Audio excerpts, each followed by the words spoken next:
Hey everybody, and welcome back to Lindsey's Little Library. So remember a few months ago, well, beginning of the year, when I basically put myself on a book buying ban for the year. And I've been doing really well. I allowed myself to get book of the months.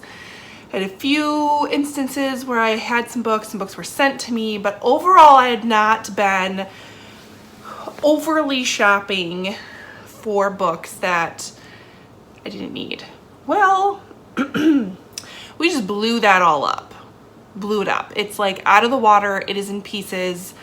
The book buying ban is, you can't even recognize it anymore because of this stack of new books that have come into my house. Some are book of the month. Some of them are free little libraries. Some have been sent to me, but I also bought plenty. First one I want to talk about is I had the pleasure of getting in touch with or talking with Kelsey on Instagram. She owns the cutest little bookstop called Ideas Bookshop, which I love that name. It's an online bookstore. She sent me a book. First of all, she sent along this card, which is gorgeous. Love it. And a sweet little note. And then it came wrapped in this with her little Lofty Ideas Bookshop thing on here. So I forgot which one it even is. Let's take a look.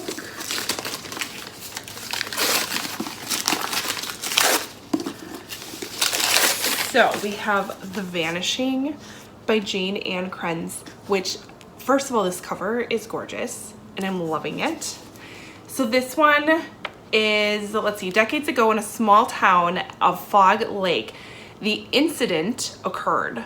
An explosion in the cave system that released unknown gases. The residents slept for 2 days. When they woke up, they discovered that things had changed. They had changed. Some started having visions, others heard ominous voices, and then scientists from a mysterious government agency arrived. Determined not to become the research subjects of strange experiments, the residents of Fog Lake blamed their hallucinations on food poisoning, and the story worked.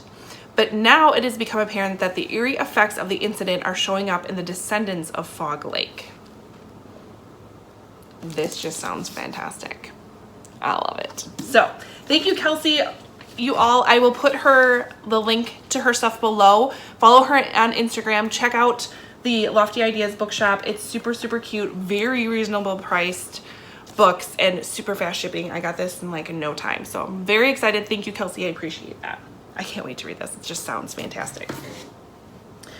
All right, next. I don't even know where to go from here. Let's make some room. I've got my Once Upon a Book Club box. This month we were sent Reset by Serena Dolan. It says, can you love someone you don't remember? Makes me think of like Never Never by Colleen Hoover. Okay, so sounds like it's a fantasy maybe. After the last war destroyed most of the world, survivors from a new society in 4 self-sustaining cities in the Mojave Desert. In the utopia of the 4 cities, inspired by the lyrics of Imagine and Buddhist philosophy, everything is carefully planned and controlled, the seasons, the weather, and the residents. To prevent mankind from destroying each other again, its citizens undergo a memory wipe every 4 years in a process called tabula rasa, a blank slate, to remove learned prejudices. With each new cycle, they begin again with new names, jobs, homes, and lives. No memories, no attachments, no wars. Well, that sounds interesting. So that's in the book box. I wonder what kind of gifts would go with this. I don't know. I'm so behind on my Once Upon a Book Club books. I have a whole stack of them. I've been trying, but that's what I got with that. All right. Now do we just start down the list maybe? We'll do that. A random week moment when I took the kids school shopping, I decided to get myself a book at Target because I worked hard. So I did. I picked up The Yankee Widow by Linda Miller, which is kind of funny because that's my mom's name. So let's see, on the eve of the deadliest battle of the Civil War, Caroline Hammond, a widow, is raising her daughter on her Gettysburg farm. With troops and looters roaming the countryside, Caroline must keep her loved ones safe while extending kindness to the neediest around her, including 2 soldiers fighting on opposite sides. Both are wounded, both offer comfort, but only one secretly captures her heart.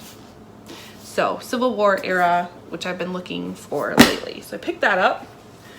And then, let's see, free little library books and my library book sale books. I picked up Home is a Roof Over a Pig, An American Family's Journey in China by Aminta Arrington. Sounded interesting. When an all-American Amita Arrington moves from suburban Georgia to a small town in China, she doesn't go alone. Her army husband and 3 young children, including an adopted Chinese daughter, uproot themselves too. That sounded interesting to me. It was in really good shape for being in a free little library. My free little libraries can get iffy sometimes. This one I picked up at the library. I leave these stickers on so I can remember. The Widows of Champagne by Renee Ryan. This takes place 1939 in Champagne, France. It talks about 3 generations of women battle to save their family's vineyard from the ravages of World War II. Right up my alley, pretty much.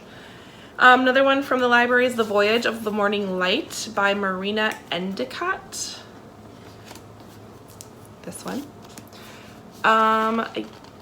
Let's see if we can, 1911.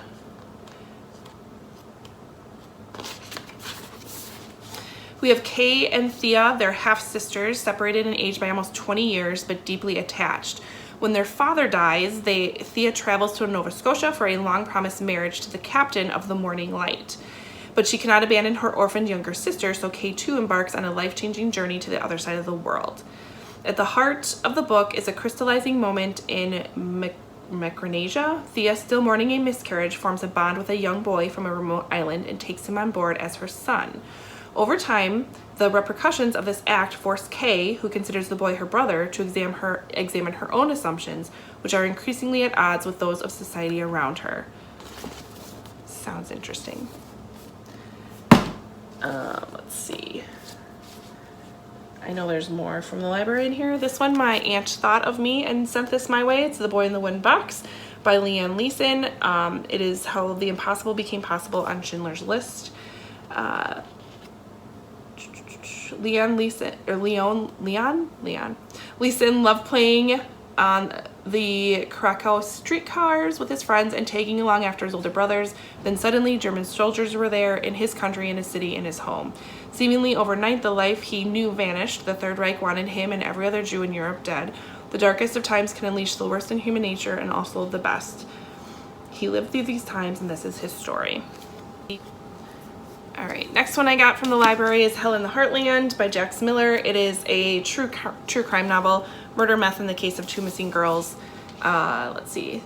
December 30th, 1999, rural Oklahoma, 16-year-old Ashley and her best friend Laura were having a sleepover. The next morning, the Freeman family trailer was in flames and both girls were missing. That sounds crazy. So the next one I picked up is In the Garden of Beasts by Erik Larson. I read Devil in the White City, which I didn't love. There's parts of it I really liked, but not the entire book, but I thought I'd give Erik Larson another try for $1. So this follows the story of William Dodd. He was the America's ambassador to Hitler in Germany in 1933. So Kim's from Chicago. He brings his wife, he brings his daughter. They head over to Germany. He takes his job very seriously, but yet he starts seeing evidence of the persecution that is mounting against the Jewish community. He sees the press being censored. He sees new laws coming to light, and he starts kind of raising the red flag and letting people know this is not good. So it follows that story. I'm very intrigued. I'll probably listen to it though. Okay, where do I go from here? I don't even know. Let's just keep, that's still a stack of books. I'm okay. Next one is Sherry Lapina's The End of Her. I love The Couple Next Door. I've been slowly collecting more Sherry Lapina books, and I don't know what this is about. Don't want to know what it's about, but it was buy one, get one 50% off. So I also picked up My Sister the Serial Killer by Oyankin Breathwaite. We'll go with that.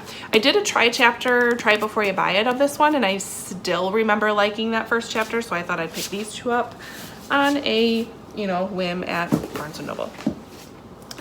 All right, next I want to talk about Waiting for Tom Hanks. This is from Melissa over at Libraries and Labradors. Her and I had a little bit of a fun little bet during the NBA Finals games. The Bucks were playing the Suns. They're our respective teams. We made a bet on who was going to win. The Bucks pulled it out. And she sent me a book off of my wish list. So she sent me Waiting for Tom Hanks by Carrie Winfrey, which I'm so excited. It sounds like such a sweet little rom-com book that I've been eyeing up for a while, and I wholeheartedly appreciate it. Next one, I picked this up. I don't even know where I was, but there's a library table there. They were giving away books. So I grabbed this one, 3 Hours in Paris by Cara Black. One American Riflewoman, One Impossible Spy Mission, One Shot at Changing the Course of History. That's all I read, and that's all I needed to know. So I picked that one up. Then I had some fun on Amazon. I have For Your Own Good by Samantha Downing. I don't know anything about it. It's for my book club in September, so I need to start reading this shortly. It says a bold, sneaky thriller set at a prestigious private school. Okay. Complete with interfering parents, over-eager students, and one teacher who just wants to teach them all a lesson. So that's getting read sooner than later because we're talking about it sooner than later. I ordered and I'm in the middle of False Witness by Karen Slaughter.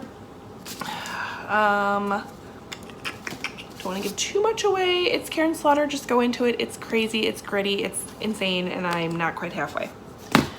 Fair warning, though, a lot of COVID references in there. So if you're not looking for that in a book, maybe hold off for a little bit.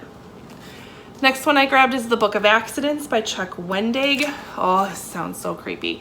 So long ago, Nathan lived in a house in the country with his abusive father and has never told his family about what happened there. Long ago, Maddie was a little girl making dolls in her bedroom when she saw something she shouldn't have and is trying to remember that lost trauma by making haunting sculptures. Long ago, something sinister, something hungry, walked in the tunnels and the mountains and the coal mines of rural Pennsylvania. Now, Nate and Maddie are married. They've moved back to their hometown with their son Oliver.